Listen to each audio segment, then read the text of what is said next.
The Galactic Union prided itself on its simulations. For centuries, before any species could join the interstellar community, they had to pass the survival cognition assessment. It was a fully immersive test, designed to see how a species would react to the most extreme environments imaginable. Most species failed at Class 7, the truly exceptional ones, the rare few, might survive a Class 10. Class 12 worlds were theoretical nightmares used only for top-secret military research, and Class 15 Deathworlds were the stuff of legend, a myth whispered in hushed tones. They were simulated only once every few decades, and absolutely no one had ever survived, until humans arrived. The observation chamber was silent as technicians finalized the simulation's parameters. Massive holographic displays surrounded the deck, showing a digital planet forming layer by layer. An analyst's voice cut through the tension. Gravity set to 1.9 standard. Another followed. Atmospheric toxicity at 34%.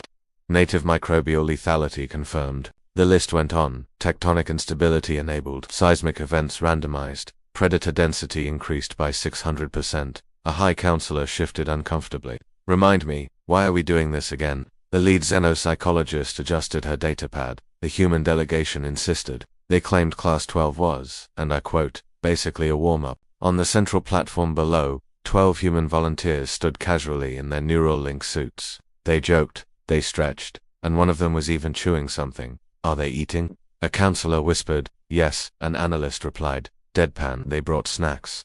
The simulation began. The world slammed into existence around the humans. Violent windstorms ripped across the landscape. The crimson sky was streaked with lightning, and the very ground trembled beneath their feet. Volcanic ash fell like a toxic snow. Within seconds, alarms blared across the observation deck. Oxygen deprivation detected, neural stress rising, cardiovascular strain exceeding safe limits. The counselors leaned forward, expecting screams, panic, immediate collapse. Instead, one human just coughed, spat to the side, and said, "Okay, air's spicy." Masks on. They calmly pulled improvised respirators from their packs, assembled from fabric, filters, and what looked suspiciously like duct tape. Then, the predators arrived. Towering quadrupeds with bone-plated hides and thermal vision burst from the ash storms, their shrieks echoing through the chaos as they charged. Simulated megafauna breach. An analyst shouted. There's no way they can, but the humans had already scattered, not in panic, but with chilling coordination. Two of them climbed jagged rocks with terrifying speed. One tripped a seismic fissure trigger, causing the ground to collapse beneath a charging beast.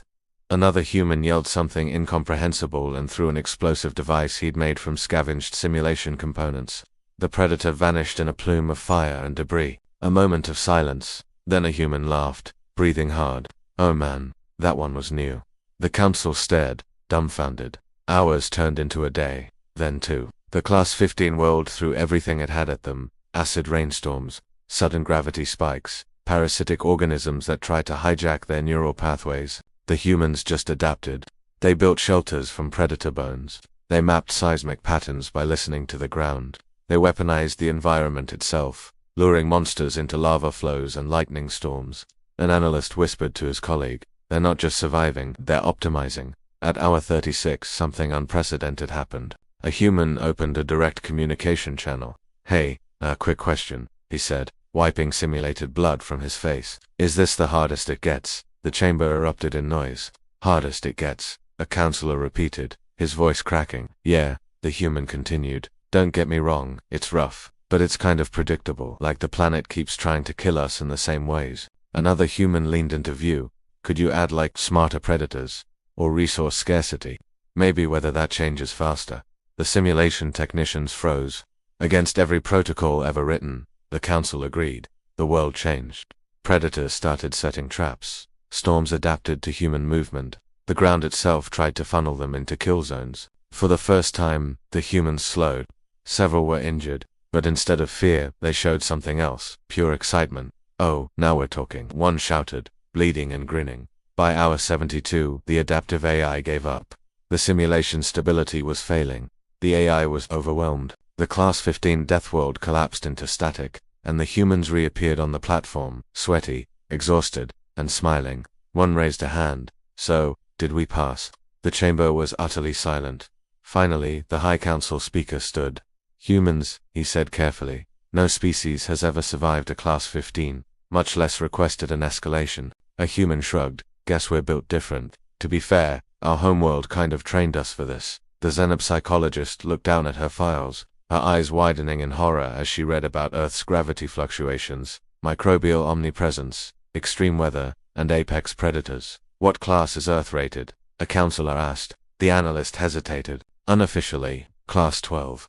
That day the Galactic Union added a new classification to its database. Humanity, adaptive extremophile species. Warning, do not challenge. They will ask for a harder mode. Thanks for watching. If you enjoyed this story, be sure to like, subscribe, and hit that notification bell for more tales from across the galaxy. See you next time.